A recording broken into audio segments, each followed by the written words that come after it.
Hello everyone, welcome to today's class. So today is our lecture number 22 and our unit number 12, Rural Development. This is our last unit of our static syllabus for NABARD ARD. अगर आपने पहले की videos नहीं देखे हैं तो आप जाकर प्लेलिस्ट में देख सकते हैं. We have completed unit 1 to unit number, this is 12 that we are going to complete it today. So we started with unit 1 and it's been a good journey where we completed a major chunk of our syllabus. If you feel anything is missed, or if I'll see and if I'll get to know that if something is missed, I'll bring a video on that topic. We will start continuing with our MCQs from unit 1, and also we'll solve schemes questions, MCQs questions, some static questions, and we'll cover all of that from the starting like unit 1. So today we are going to complete our unit number 12 that says rural development. And जैसे हम हमारे हर classes में करते हैं, that is first we see the syllabus, we understand what our syllabus is demanding, and accordingly हम पढ़ते हैं. Because I have always believed and told you that हमको उतना ही पढ़ना है जितना हमारी syllabus में दिया है, and what that is relevant, जो हमारे एग्ज़ाम में आ सकता है, जो आता है. So we'll start with unit number 12, and also I would like to tell you, अगर आपके कोई भी doubts हैं, you can ask in the comment section or in the telegram group. You can join our telegram group or telegram discussion group in that link description below. So what is there in unit number 12? Unit number 12 says कि हमें पढ़ना है concept of rural area, then structure of our Indian rural economy. ये पूरा हमारा unit rural development पे based है. उसके बाद हम पढ़ेंगे importance and role of rural sector in India. Importance कौन सा? Economic importance, social importance and demographic importance. Then characteristics of a Indian rural economy, causes of rural backwardness, rural population के बारे में समझेंगे, ऑक्यूपेशनल स्ट्रक्चर, देन हम समझेंगे farmers, agriculture labourers, artisans, handicrafts, traders, forest dwellers और tribes. And then we'll see about trends of change in our rural population and rural workforce. Then क्या problems हैं, क्या condition है rural laborers की, issues and challenges in handlooms. Then Panchayati Raj institutions, functions and working. और उसके बाद ये जो schemes है MG NREGA, NRLM, Aajeevika, rural drinking water programme, Swachh Bharat, rural housing, PURA and other rural development programmes, ये हम सेपरेटली स्कीम्स में कवर करेंगे. So let's start with concept of rural area. So आपको इसमें क्या पढ़ना है, मैं साइड बाय साइड आपको बताती जाऊँगी कि आपको याद क्या क्या रखना है. So you have to remember all these 4 definitions of these 4 sources और authority. So rural India actually कैसे डिफाइंड है, या हम रूरल एरिया को कैसे डिफाइन करेंगे, has been told by census of India, national sample survey office, planning commission now known as NITI Aayog, and reserve bank of India. तो ये 4 सोर्सेज ने जो हमें डेफिनेशन या क्राइटेरिया दिए हैं रूरल एरिया के, we have to remember that, क्योंकि एग्जाम में ऐसे आ सकता है ये as per planning commission dash maximum population of dash is considered as rural in nature, और एग्जामिनर में ask that as per NSSO rural population density should be dash and dash. So you have to tell कि it should be less than और equals to 400 per square kilometre. सो इस वजह से आपको पूरा definition and criteria याद होना चाहिए. So first let us see what the census of India 2011 says for rural area. It defines rural area as कि अगर पॉपुलेशन 5000 से कम है, डेंसिटी 400% पर स्क्वायर किलोमीटर से कम है, and 25% of male population is working engaged in agriculture, so then the area would be known as or defined as rural area, right? So census of India says population 5000 से कम, density 400% per square kilometer से कम, and 25% of male working should be engaged in agriculture. Then NSSO says population density should be less than or equals to 400 per square kilometer. There should be no municipal board but clear surveyed boundary, and more than 75% of male working population should be engaged in agriculture and allied activities. तो ये आपको याद रखना है. Then third definition is by planning commission now NITI Aayog, कि अगर एक area में मैक्सिमम पॉपुलेशन 15,000 पीपल की है तो that would be considered as rural in nature. And reserve bank of India says कि अगर कोई सेंटर है जिसकी पॉपुलेशन जो है वो 10,000 से कम लोगों की है, where a bank branch is located, so that area would be classified as a rural area. So these all sources use the definition for their own purposes. For example, census जो अपनी definition है वो use करता है for official demographic classification of rural versus urban settlements, and ऐसो ये definition निकालता है for sampling rural households in socio-economic surveys.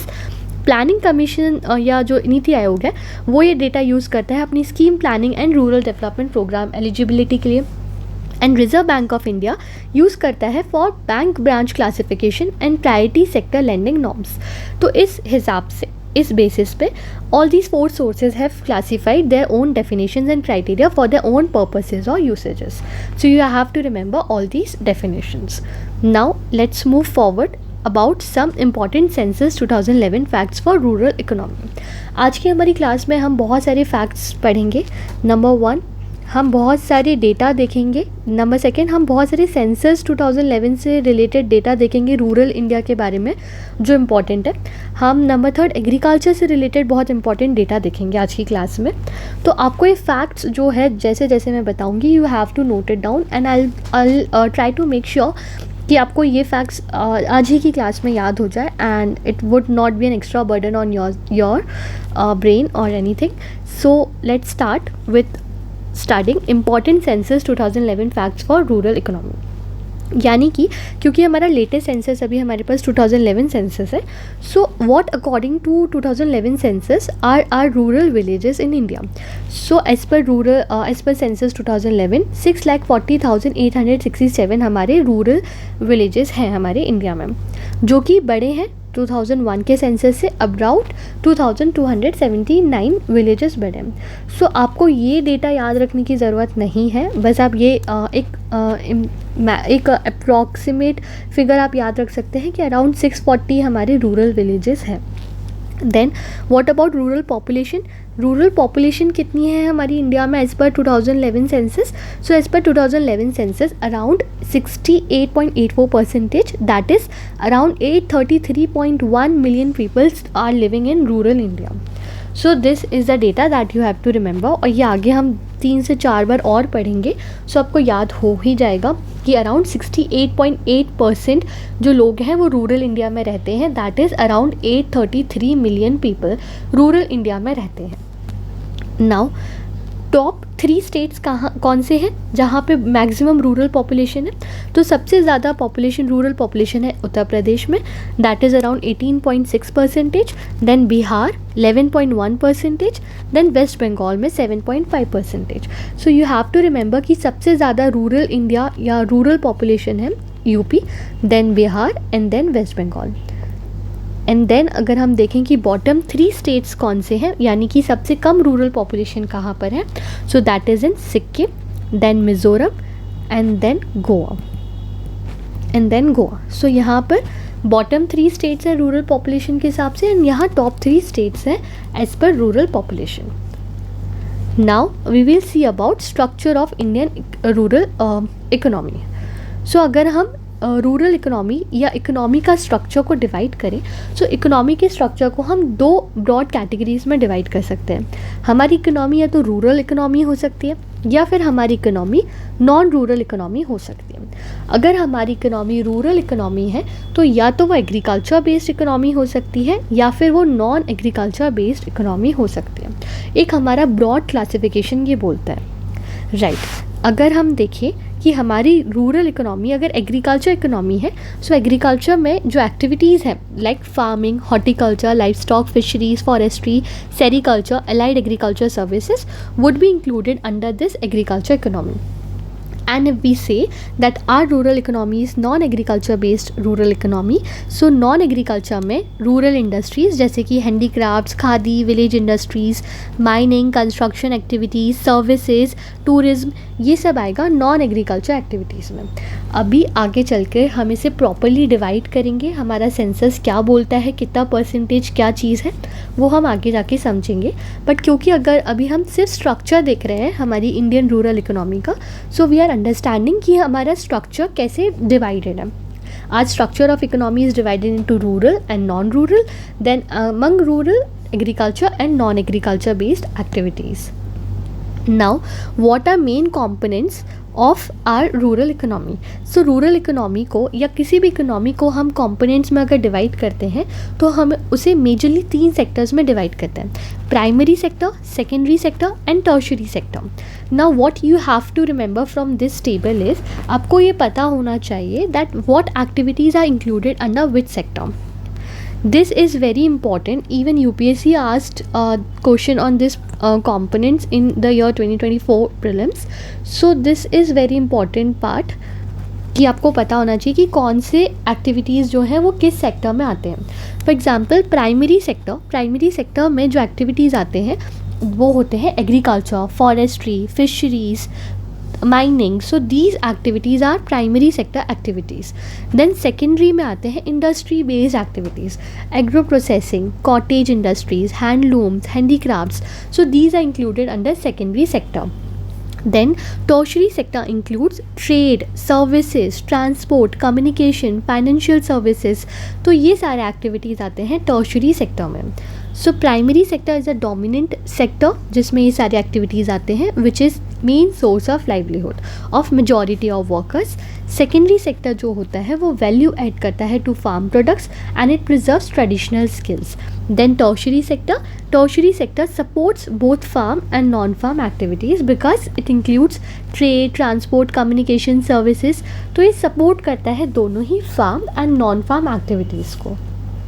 Now what are key features of our rural economy?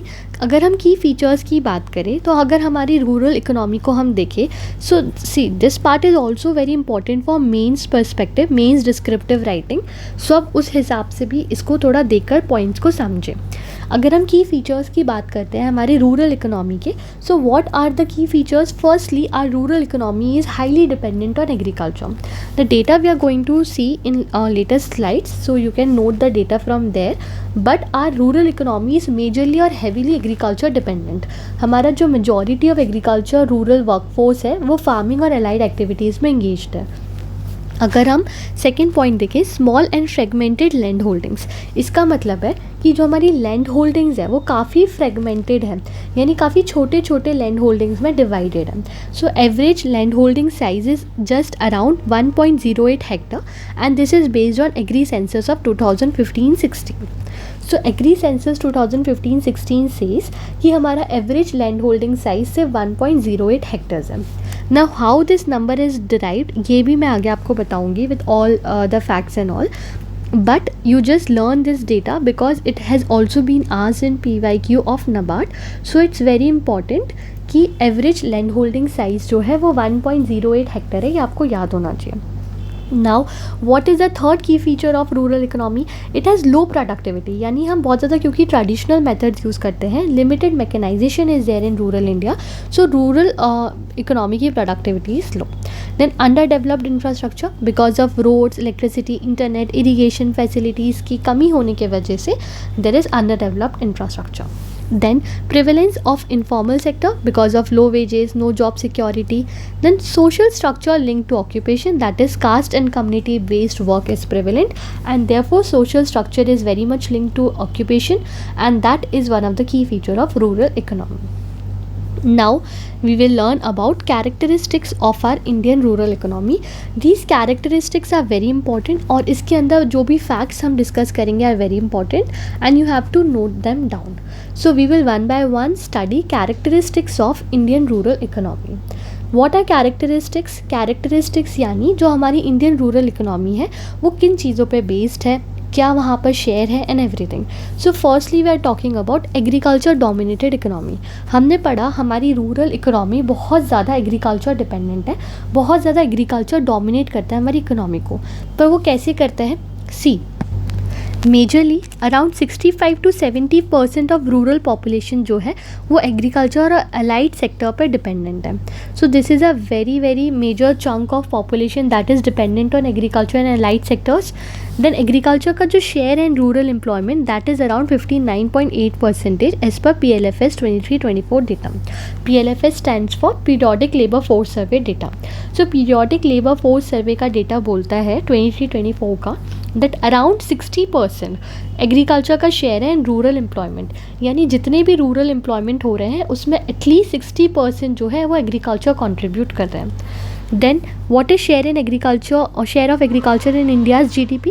अगर हम इंडिया की GDP की बात करें तो agriculture is contributing around 18%. But rural employment में वो काफ़ी ज़्यादा कॉन्ट्रीब्यूट कर रहा है, but that is also showing a structural imbalance. यानी कि रूरल एम्प्लॉयमेंट में क्योंकि बहुत ज़्यादा शेयर उसका हाई है, कंपैरेटिवली GDP में कम है, so that shows structural imbalance. Now the second important characteristic is high rural population share. इसका मतलब है हमने स्टार्टिंग ऑफ क्लास में देखा था कि अराउंड 833 मिलियन पीपल जो हैं वो रूरल इंडिया में रहते हैं, दैट इज़ अराउंड 68.8%. यानी अर्बन पीपल या अर्बन इंडिया में लोग रहते हैं, that is around 31.1%. So higher rural population share is another one of the characteristics of Indian rural economy. Now what is population density? So India की अगर population density is 382 per square kilometer of people and rural India की density, rural population density is around 253 per square kilometer. So this are density numbers, this you have to remember. Now लो पर capita income, यानी कि average जो per capita income है that is also very low when we compare urban and rural India. अगर हम rural India की बात करें एज पर NSSO 2011-12 डेटा, सो वो थी मंथली इनकम रूरल इंडिया की 1430 रुपीज़ एंड अर्बन की इट वॉज 2630 रुपीज़. और ये गैप आज भी कंटिन्यूड है, क्योंकि अगर हम लेटेस्ट डेटा देखें तो उसमें भी रूरल अगर की जो मंथली पर कैपिटा एक्सपेंडिचर है that is around 4000 rupees and urban की it is around 7000 rupees. So the gap still continues. Now the fourth important characteristic is small and fragmented land holdings. तो ये मैंने अभी आपको बताया क्योंकि हमारा लैंड होल्डिंग साइज़ जो है वो काफ़ी कम है, that is only around 1.08 hectares. Now हमने जो हमारे फार्मर्स हैं उनको बेसिकली 5 डिफरेंट कैटेगरीज में डिवाइड किया. आपको ये कैटेगरीज याद रखनी है. एक्चुअली फार्मर्स की कैटेगरी हमने आगे चल के और डिटेल में स्टडी की है, पर आप यहाँ पर एक बार समझ लीजिए, बाकी आपको नोट करना है तो आगे स्लाइड्स में आप कर सकते हैं. हमने फार्मर्स को मेजरली 5 डिफरेंट कैटेगरीज में डिवाइड किया. हमारे इंडिया में फार्मर्स या तो मार्जिनल होते हैं या small, then small medium and then large based on their land holdings. If a farmer owns less than 1 hectare of land, he or she is categorized as marginal farmer. If 1 to 2 hectares of land, then small farmer. 2 to 4 hectares of land में small medium farmer. 4 to 10 hectare land में medium farmer and more than 10 hectare land में large farmers. So ये हमारी farmers की categories हैं. But और इन सब की different land holdings होती है. जब एवरेज निकाला तो average operational land holding sizes just around 1.08 Hector. और जो हमारे मेजॉरिटी फार्मर्स है वो होते हैं सिर्फ small and marginal farmers. Around 86 farmers जो है वो मार्जिनल और स्मॉल फार्मर्स की कैटेगरी में आते हैं. बहुत कम है जो लार्ज फार्मर्स हैं. सो this is one of the problem and इसकी वजह से लैंड होल्डिंग्स जो है वो काफ़ी फ्रेगमेंटेड हो रहे हैं. Then disguised and seasonal unemployment, यानी कि हमारा जो एग्रीकल्चर का वर्क है वो काफ़ी सीजनल है. Because seasonal, why? Because sowing happens in one season, then harvesting happens in another season, so the work is very seasonal in nature. And then disguised means जितने लोगों की ज़रूरत है उससे ज़्यादा जब वो चीज़ लोग करते हैं तो that is called as disguised unemployment. यानी कि more people are engaged than required. So disguised unemployment is also one of the problem or characteristic of our Indian agriculture. Then under developed infrastructure, इसका मतलब है कि बहुत ज़्यादा infrastructure develop नहीं है. Only 48% of rural households have access to all weather roads as per PMGSY यानी कि Pradhan Mantri Gram Sadak Yojana data. Rural electrification achieved in 2018 but quality and reliability very, so that's also one of the problem. Then poverty and inequality, अगर हम rural poverty ratio देखें और urban poverty ratio देखें तो there is also a huge gap. अगर हम Tendulkar method से calculate करके रूरल पोवर्टी रेशियो देखें, so it's 25.7%, while for urban it is 13.7%. At all India level it is 21.9%, but you can see the gap between rural and urban India. So that's again an important characteristic and a feature of rural India. Then migration, and also one more point is written here that says asset inequality high. It means that only top 5% or top 10% of households are owning majority of the assets. So that's also one of the problem. Migration to urban areas because of lack of rural jobs, क्योंकि low income है, poor infrastructure है, इसकी वजह से migration is happening to urban areas. So that's also one of the important feature और characteristics of rural economy. So we have understood characteristics of Indian rural economy, and this is also very important from mains descriptive point of view, all these points. Now we will study about importance and role of rural sector in India, और हमारे syllabus के हिसाब से हमें ये importance discuss करनी है with respect to economic, social and demographic. Now first we will study about economic importance.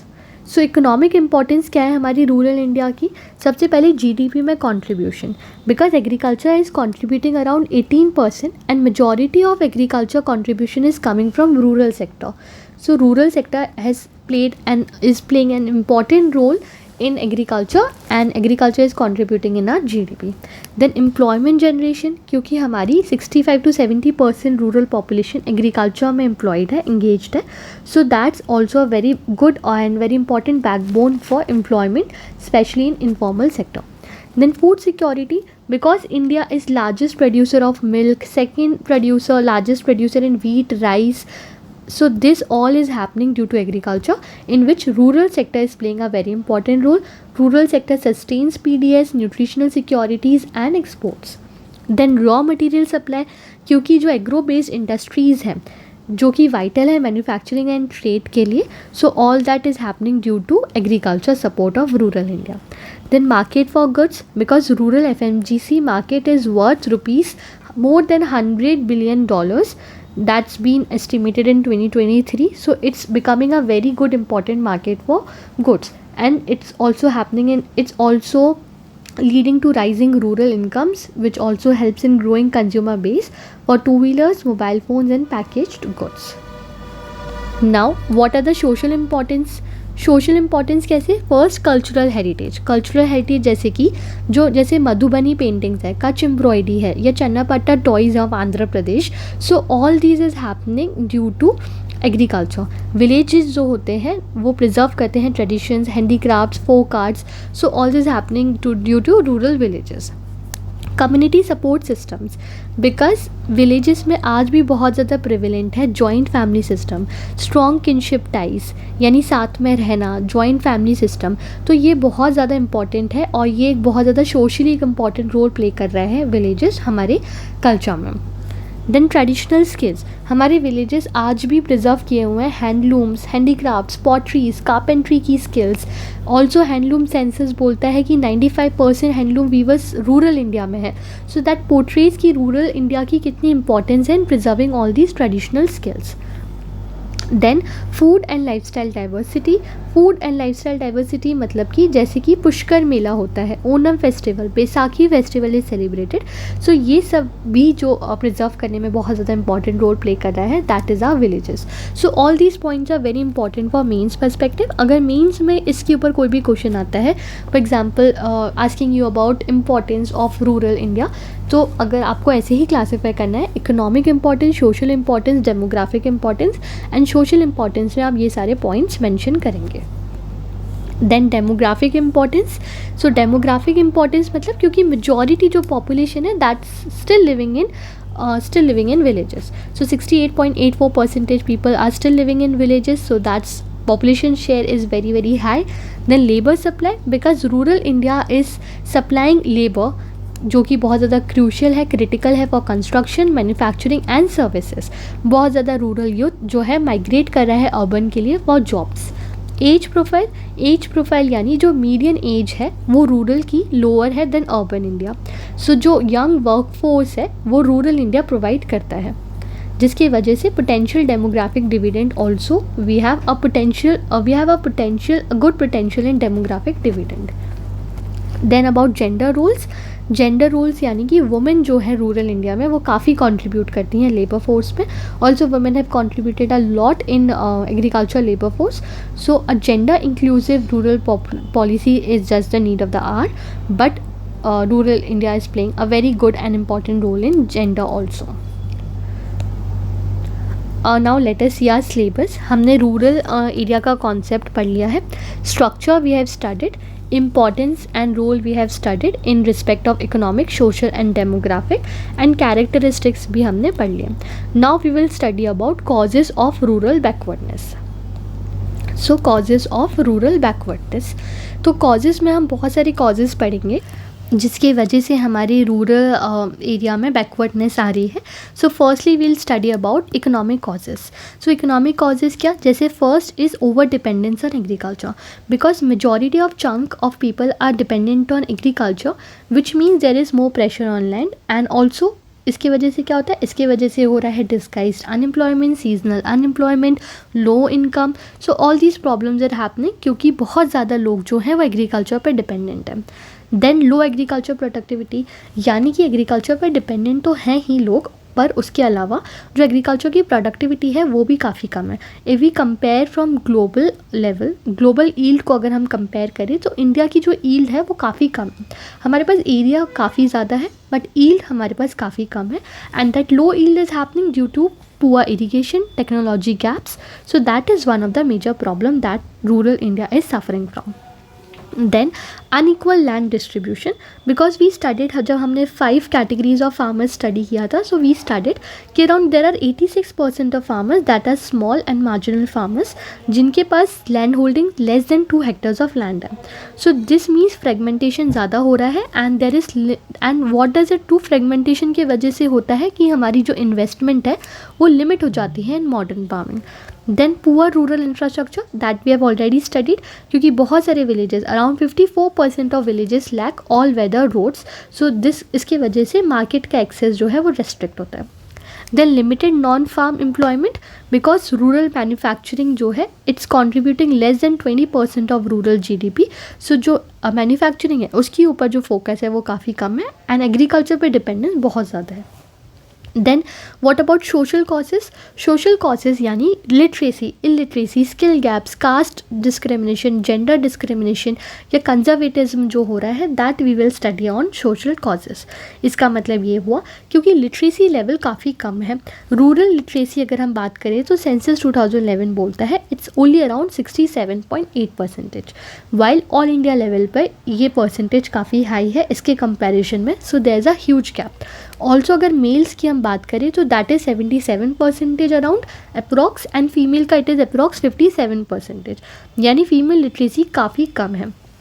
Then caste and gender discrimination, क्योंकि वुमेन का एक्सेस लैंड के लिए काफ़ी कम है, उनको लोन्स भी नहीं मिलते हैं एंड उनके नाम पे लैंड्स भी रजिस्टर नहीं होते हैं. So that's another discrimination that's happening.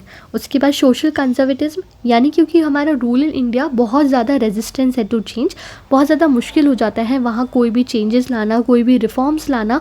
Adoption जो है वो काफ़ी स्लो है क्योंकि वो लोग अभी भी प्रेफर करते हैं ट्रेडिशनल ऑक्यूपेशंस और वो लोग नहीं शिफ्ट करते हैं easily to modern way of farming या modern technology. So that's another problem कि हमारा रूरल इंडिया क्यों बैकवर्ड है.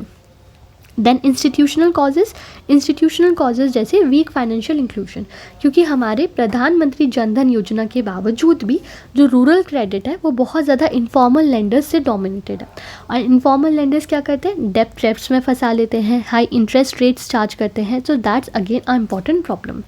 Now all these points you have to mention. अगर कोई भी मेंस का आंसर आता है, कोई भी ऐसे आता है, so these are very very good points and you have to mention all these points. Then poor governance, that is leakages in rural development schemes. Because of corruption scheme का impact कम हो रहा है एंड रूरल डेवलपमेंट स्कीम्स जो है उसमें leakages आ रहे हैं. Ineffective land reforms, because tenancy rights unclear है, कंसोलिडेशन स्लो है, इसकी वजह से प्रोडक्टिविटी ग्रोथ कम हो रही है. अब जब आप ये कॉजेज़ लिखते हैं तो आपको सॉल्यूशंस में स्कीम्स देनी है. जब भी आप मेंस के आंसर लिखेंगे, सो ये आपने प्रॉब्लम्स दी एंड सॉल्यूशंस में आपको स्कीम्स लिखनी है कि हम ये स्कीम्स इम्प्लीमेंट करेंगे. अगर टेनेंसी राइट्स का इशू है, so we will implement scheme such as Swamitva scheme and we will bring changes. So ऐसे आपको आपके आंसर्स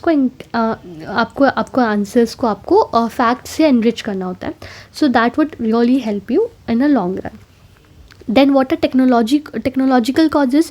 टेक्नोलॉजिकल कॉजेज़ यानी कि मैकेनाइजेशन कॉजेज़. मैकेनाइजेशन काफ़ी कम है, फार्म मैकेनाइजेशन काफ़ी कम है. अगर हम डेवलप्ड नेशंस की बात करें तो वहाँ पर अराउंड 90% फार्म मैकेनाइजेशन है, जबकि इंडिया में that's just around 40% mechanisation.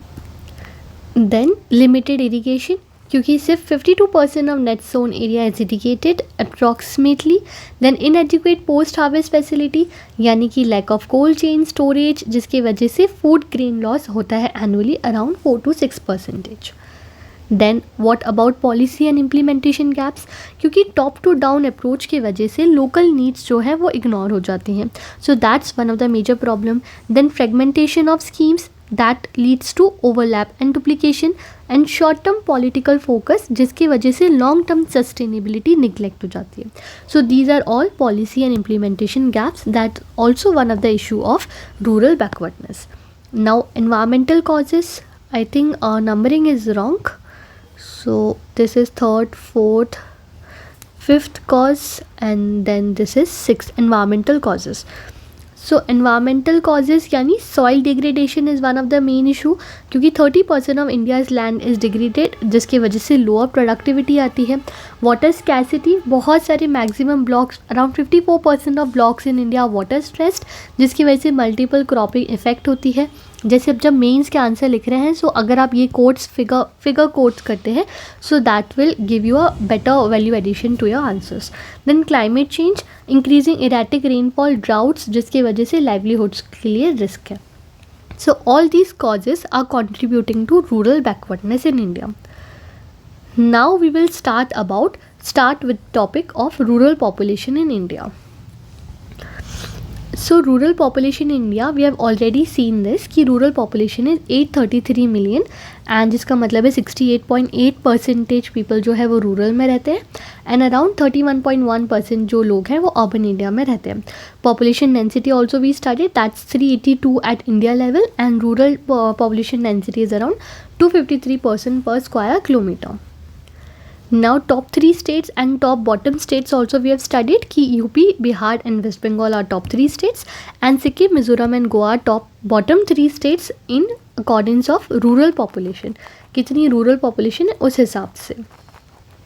Then what are demographic features? Demographic features यानी कि what is the sex ratio in rural and urban India? So as per census 2011, rural India में the sex ratio is 949 that we calculate as per 1000 males. So 949 है rural India का sex ratio. urban India का sex ratio कम है, that is 929 and India level पे the sex ratio is 943. Literacy rate हम देख चुके हैं, रूरल इंडिया की it's around 66% and urban India की इट्स अराउंड 84%. तो काफ़ी बड़ा एक गैप है रूरल एंड अर्बन इंडिया में. देन डिपेंडेंसी रेशियो हाई है रूरल इंडिया में क्योंकि ज़्यादा चिल्ड्रन एंड ज़्यादा एल्डरली डिपेंडेंट है रूरल इंडिया में. देन मीडियन एज, ये हमने ऑलरेडी पढ़ा हुआ अभी कि मीडियन एज लोअर है रूरल इंडिया में, ज़्यादा यंग वर्कफोर्स है हमारे रूरल इंडिया में. So that's median age. Now we will study about occupational structure. So occupational structure यानी कि हमारा जो सेंसस है 2011 वो मेनली 4 कैटेगरीज में वर्कर्स को, रूरल वर्कर्स को क्लासीफाई करता है. आपको बहुत इजीली समझ आएगा. जैसे अगर हमारे 100% रूरल वर्कर्स है, हमने माना कि इतने हमारे रूरल वर्कर्स है, that is around 38 crore approximately. So around 38 crore हमारे रूरल वर्कर्स है, 100% जो हमने माना. तो हमारा जो सेंसस है 2011 का वो 4 कैटेगरीज में रूरल वर्कर्स को डिवाइड करता है. या तो वो रूरल वर्कर्स कल्टिवेटर्स हो सकते हैं, या एग्रीकल्चर लेबरर्स हो सकते हैं, या फिर हाउस होल्ड इंडस्ट्री वर्कर्स हो सकते हैं, या फिर अदर वर्कर्स जैसे कि सर्विसेज, मैन्युफैक्चरिंग या ट्रेड में हो सकते हैं. तो हमने हमारे रूरल वर्कर्स को 4 मेन क्लासिफिकेशन, 4 मेन कैटेगरीज में डिवाइड किया है. नाउ इसके बारे में हमें समझना है और ट्रेंड्स देखेंगे हम इससे रिलेटेड, और इससे रिलेटेड डेटा समझेंगे जो भी इम्पॉर्टेंट होगा। जो कल्टीवेटर्स और एग्रीकल्चरल लेबरर्स हैं वो मिलाकर इनडायरेक्टली और इनडायरेक्टली एग्रीकल्चर के ऊपर जो रूरल वर्कर्स डिपेंडेंट है उनका डेटा है। And then this is household industry workers and other workers. तो अगर हम कल्टीवेटर्स की बात करें तो कल्टीवेटर्स अराउंड 35% जो पॉपुलेशन है रूरल पॉपुलेशन की वो कल्टीवेटर्स है। कल्टीवेटर्स यानी जो लैंड कल्टीवेट करते हैं cultivators. Agriculture labourers are around 42%, तो मिलाकर अराउंड 77-78% जो वर्कर्स है वो एग्रीकल्चर पर डिपेंडेंट है। एग्रीकल्चर लेबरर्स यानी जो लेबरर्स खुद के लैंड ना होने की वजह से दूसरे लैंड पर जाकर वर्क करते हैं, तो वो होते हैं एग्रीकल्चर लेबरर्स। ये से हम आगे डिटेल में समझेंगे, पर शॉर्ट में agriculture labourers. Then household industry workers जो कि हैंडलूम्स हैंडीक्राफ्ट्स इंडस्ट्रीज़ में काम करते हैं, they are household industry workers. फिर अदर वर्कर्स जैसे कि जिसमें सर्विसेज मैन्युफैक्चरिंग ट्रेड आ जाता है। So household industry workers are just around 5%, 5.4%, and other workers are around 16%. तो ये हमने क्लासिफिकेशन किया है हमारे सेंसस के according. Now what is a trend and what is that you have to remember important points। तो सबसे पहले कल्टीवेटर्स जो है वो डिक्लाइन हो रहे हैं। अगर हम सेंसस 2001 से 2011 को कंपेयर करेंगे तो हमारे कल्टीवेटर्स का जो नंबर है वो डिक्लाइन हुआ है, वाइल एग्रीकल्चर लेबरर्स जो है वो राइज हो रहे हैं। कल्टीवेटर्स में याद रखना है कि डिक्लाइनिंग ट्रेंड है, जो 2001 के सेंसस में था और जो 2011 के सेंसस में उसके कंपैरिजन में कल्टीवेटर्स डिक्लाइन हुए। एग्रीकल्चर लेबरर्स बढ़े हैं क्योंकि लैंड फ्रेगमेंटेशन बढ़ा है, इसकी वजह से एग्रीकल्चर लेबरर्स का नंबर भी बढ़ा है। Then household industry workers and then other workers. Now we will move on to study occupational structure जो हमने पढ़ लिया, उसके बाद farmers, agriculture labourers, artisans, handicrafts, traders and forest dwellers and tribes. तो अब हम ये 5 कैटेगरीज जो हैं वो पढ़ेंगे। So these are some special categories in rural India, that is farmers, agriculture labourers, artisans and handicraft workers, then traders and then forest dwellers and tribes. तो सबसे पहले फार्मर्स, तो ये मैं आपको बोल रही थी जब मैं आई वॉज टेलिंग यू कि आप जो सेपरेटली टेबल है वो आके चल के बना सकते हैं। So this was I was talking about, so here you can note all the details. So farmers यानी कि जो टोटल ऑपरेशनल लैंड होल्डिंग्स हैं एग्रीकल्चर सेंसस 2015-16 के अकॉर्डिंग, दैट इज़ 146 मिलियन। यानी आप इन शॉर्ट समझ लीजिए कि 146 मिलियन फार्म लैंड्स हैं हमारे पास। जो टोटल ऑपरेटेड एरिया है that is 157 million hectares. The total operated area is 157 million hectares और जो ऑपरेशनल होल्डिंग्स है वो है 146 मिलियन लैंड होल्डिंग्स। तो जब हम 157 मिलियन हेक्टर्स को 146 मिलियन लैंड होल्डिंग से डिवाइड करते हैं तो हमारे पास आता है average land holding size, that is around 1.08 hectares. तो ये जो कैलकुलेशन हुआ है वो इस कैलकुलेशंस के बेसिस पे हुआ है, that is average land holding size in India. जो एवरेज लैंड होल्डिंग साइज़ है वो भी डिक्लाइन हो रही है। अगर वो 2.28 हेक्टर थी 1970-71 में, जो कि अब डिक्रीज़ होके हो गई है 1.08 हेक्टर। इसका मतलब ये हुआ कि जो हमारी एक फार्मर के पास जो होल्डिंग्स है वो कम होती जा रही है, क्योंकि अगर हम देख रहे हैं 146 मिलियन ऑपरेशनल होल्डिंग्स है, यानी इन शॉर्ट 146 फार्म लैंड्स हैं लोगों के पास, जो कि अमाउंट करते हैं 157 मिलियन हेक्टर्स। यानी पर person average land holding size approximately 1 Hector की ही रह गई है। अब इसमें प्रॉब्लम ये है क्योंकि हमने जो कैटेगरीज पढ़ी थी फार्मर्स की, that is marginal, small, semi medium, medium and large farmers, तो उसमें हमने साइज ऑफ लैंड होल्डिंग्स भी पढ़ा था। Marginal farmer less than 1 Hector, small 1 to 2, semi medium 2 to 4 and medium 4 to 10 and large more than 10. The problem is कि small and marginal farmers are around 86% of farmers जिनकी land holdings less than 2 hectares हैं, and large farmers are just around 0.6% of farmers are just large farmers। और इनकी average size है holdings की, जैसे कि marginal farmers की average holding is just 0.38 hectares of land, small farmers की it is 1.41 hectares, small medium 2.7 hectares, medium farmers 5.7 hectares and large farmers की you can see it is 17.10 hectares of land.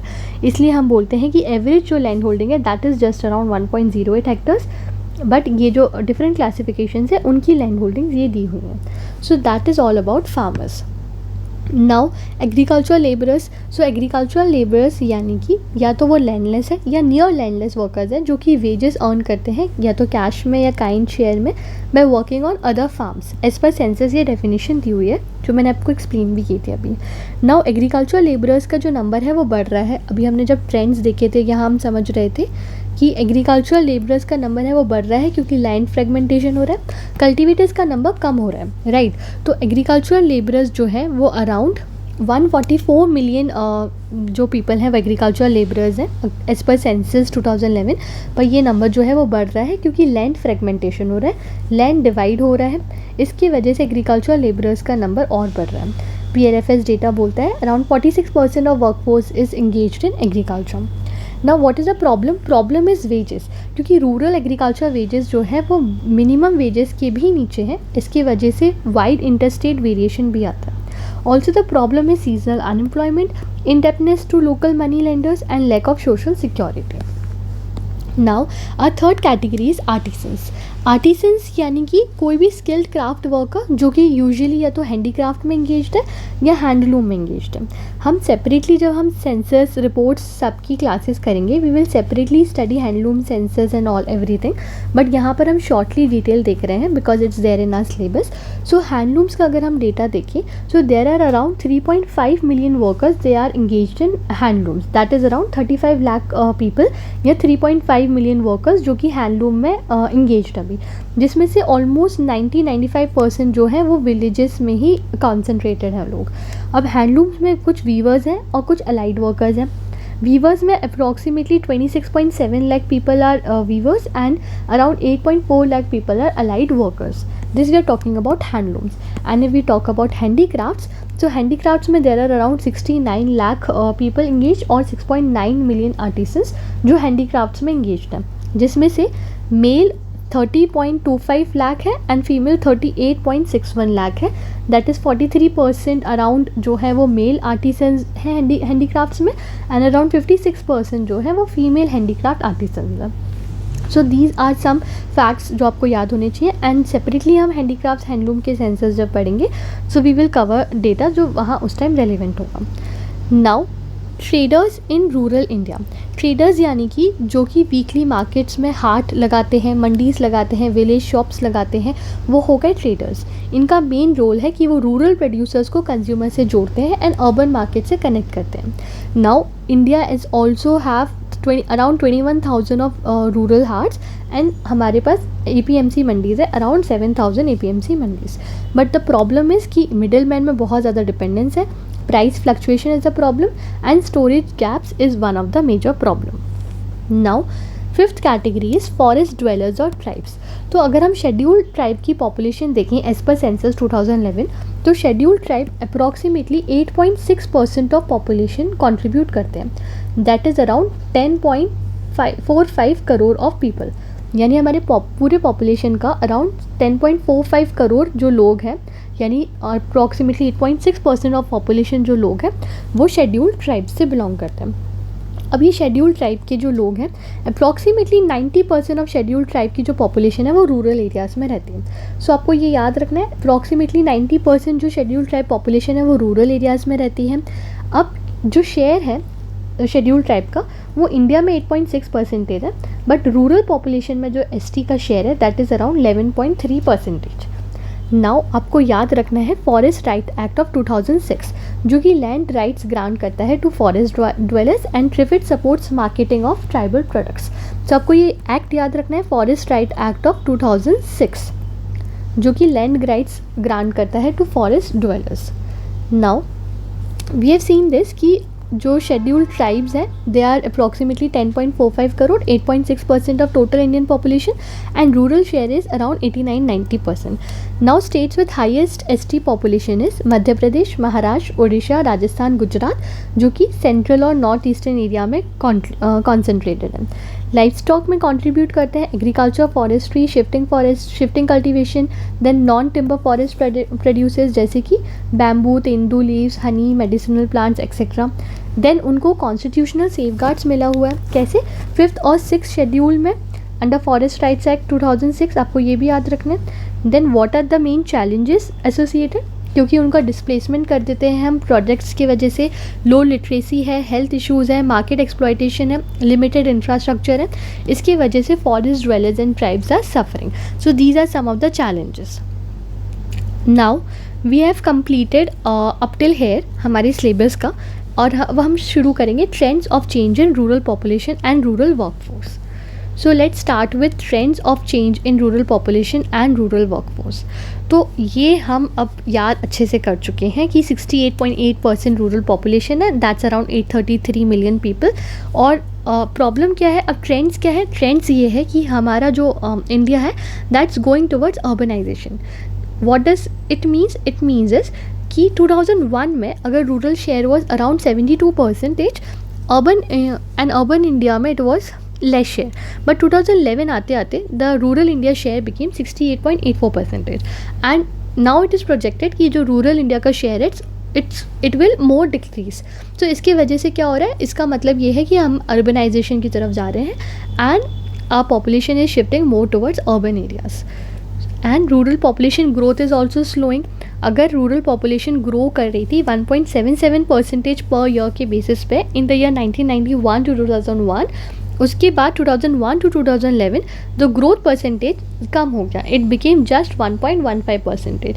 And जब हमारे पास latest data आएंगे census के, then we would also know कि जो अभी का सेंसस तक का जो टाइम पीरियड है उसमें जो ग्रोथ रेट है वो फर्दर डिक्रीज हुआ है। Now what is the second trend, second trend is in the rural workforce. हमने ये अच्छे से पढ़ा कि जो रूरल वर्कर्स हैं उसको हमने सेंसस के अकॉर्डिंग 4 कैटेगरीज में डिवाइड किया हुआ है, that is cultivators, agricultural labourers, house hold industry workers and other workers. Now what is the trend हमने डिस्कस किया कि जो कल्टिवेटर्स हैं वो डिक्रीज़ हो रहे हैं। सो अगर एग्जाम में आता है कि the trend in cultivators is showing an increase in the population, so that would be a wrong statement because cultivators decline हो रहे हैं। Secondly, agricultural laborers we discuss कि agricultural laborers are increasing।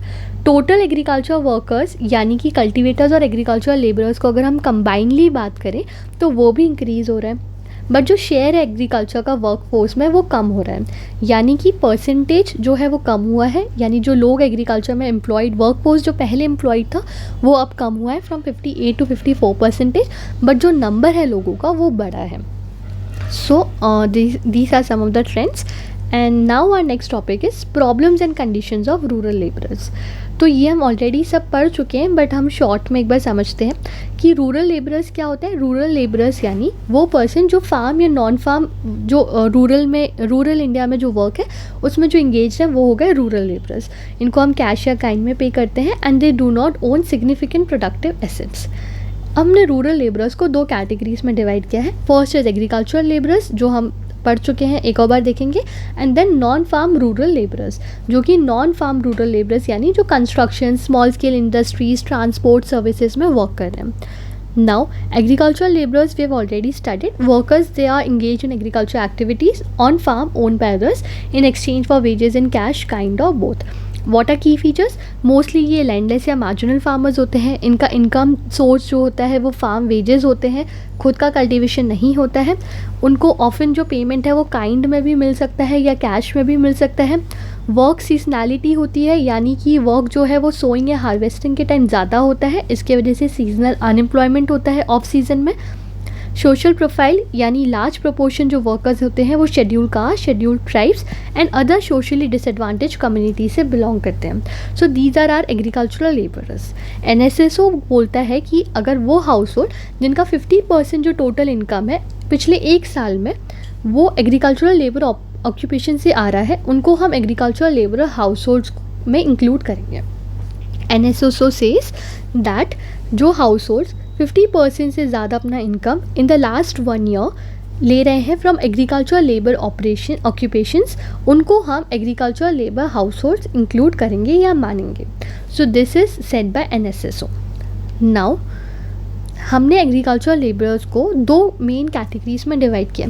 First is landless agricultural labours and second is small and marginal land owners. यानी landless agricultural labours यानी कि जिनके पास agricultural land नहीं है या बहुत ही कम अमाउंट में है. यानी या तो वो परमानेंट लेबर्स है, यानी वो परमानेंट किसी के यहाँ कॉन्ट्रैक्ट के बेसिस पे ज़मींदारी करते हैं लैंडलॉर्ड के अंदर, और वेजेस जो हैं वो उनको कस्टम या ट्रेडिशंस के द्वारा दी जाते हैं. वेजेस उनको काइंड में मिलते हैं, यानी फूड ग्रेन्स उन्हें दे दिया या थोड़ा कैश दे दिया ऐसे. या तो टेम्प्रेरी या कैजुअल लेबरर्स होते हैं जिन्हें सिर्फ पीक सीज़न में जब ज़रूरत होती है तब हायर किया जाता है. सो दे आर टेम्प्रेरी और कैजुअल लेबरर्स, और उनका जो वेजेस है वो मार्केट रेट्स पर डिपेंड करता है. वो परमानेंटली एक लैंडलॉर्ड के से टाई नहीं होते हैं. सो दे आर टेम्प्रेरी और कैजुअल लेबरर्स. उसके बाद सेकंड कैटेगरी है small and marginal land owners. इसका मतलब है उनके पास बहुत छोटे प्लॉट हैं, पर क्योंकि उनकी इनकम इतनी सफिशिएंट नहीं है इसकी वजह से उनको दूसरों के लैंड पे एज अ लेबरर्स भी काम करना पड़ता है. So they are small and marginal land owners.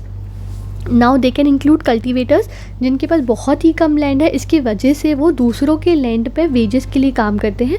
Share croppers यानी वो टेनेंट फार्मर्स जो ओनर ने ही जो लैंड है उसको रेंट किया है उस पर वो वर्क कर रहे हैं, और जो उनका शेयर ऑफ प्रोड्यूस है वो रेंट के फॉर्म में पे कर रहे हैं.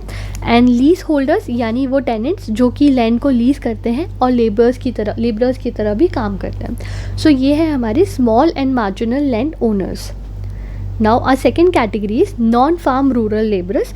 Non-farm rural laborers यानी कि जो नॉन एग्रीकल्चर एक्टिविटीज़ में इन्वॉल्व हैं, जैसे manufacturing, construction, mining, trade, transport services, but still क्योंकि वो रूरल रीजन्स में रह रहे हैं हम उनको बोलेंगे नॉन फार्म रूरल लेबरर्स.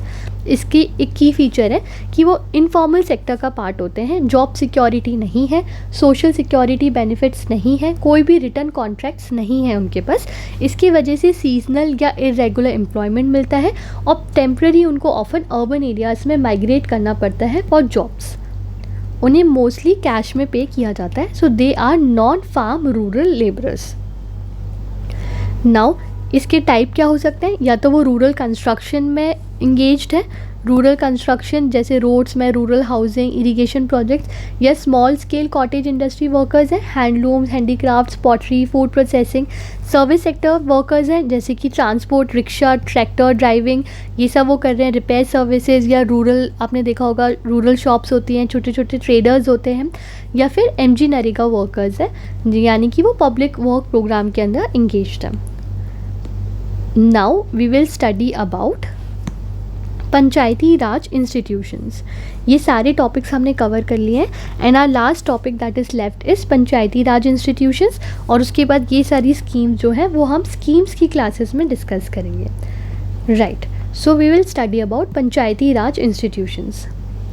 सो पंचायती राज इंस्टीट्यूशंस यानी क्या?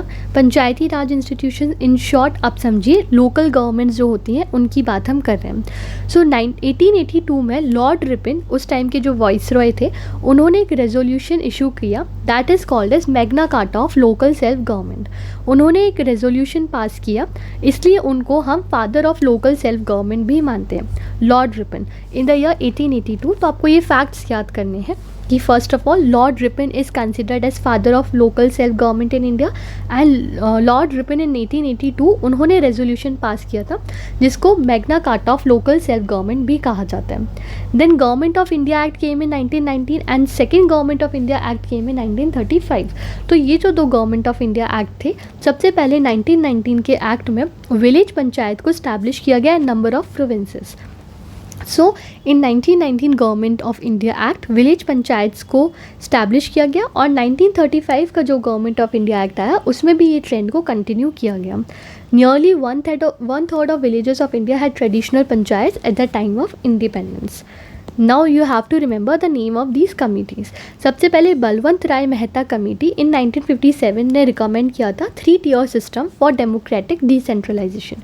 सो इफ एग्जाम MCQ सेज कि which committee recommended 3 tier system for democratic decentralisation, answer would be Balwant Rai Mehta committee.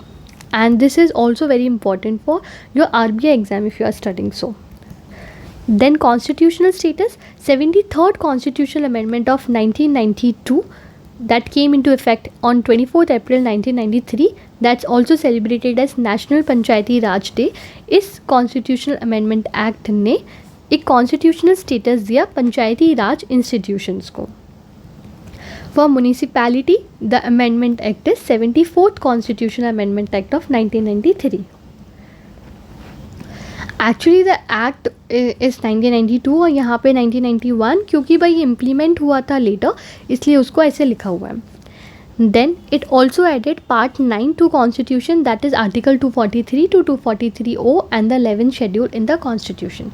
So 11th schedule जिसमें 29 आर्टिकल्स के बारे में दिया है जो कि पंचायत से रिलेट करते हैं. And it also added part 9 and article 243 to 243O.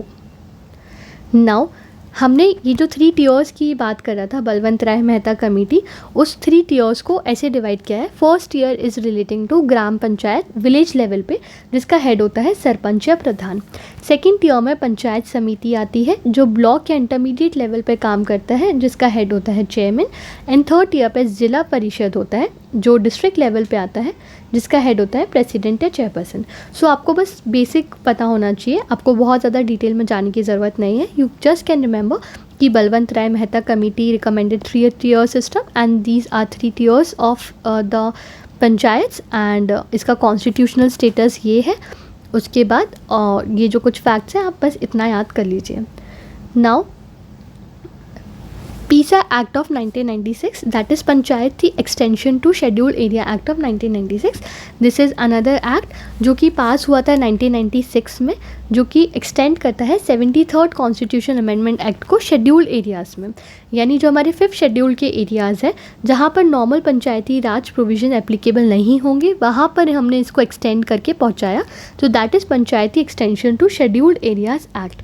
हमारा एम था कि हम ट्राइबल कल्चर को प्रिजर्व करें, नेचुरल रिसोर्सेज को सेफगार्ड करें एंड सेल्फ गवर्नेंस को इंश्योर करें. Now it covers 10 states. ये जो स्टेट एक्सेप्ट करते जाएंगे वहाँ पर लागू होता जाएगा, but presently it covers 10 states and it applies to scheduled areas जो कि नोटिफाइड है under 5th schedule of constitution. So that is PISA act of 1996. So that's it for the day and I hope आपको समझ आया हो ये syllabus और ये यूनिट अच्छे से. If you like the session, please like, share and comment. Please join our Telegram channel for any further doubts or queries or PDFs. And if you have any other doubt, you can also connect to me on Telegram discussion group or ask in the comment section. And we'll meet you all in next session of current affairs, schemes, reports. We have a lot to cover और हम ये सारी चीज़ें cover करेंगे. So stay tuned to our next lectures and thank you for watching.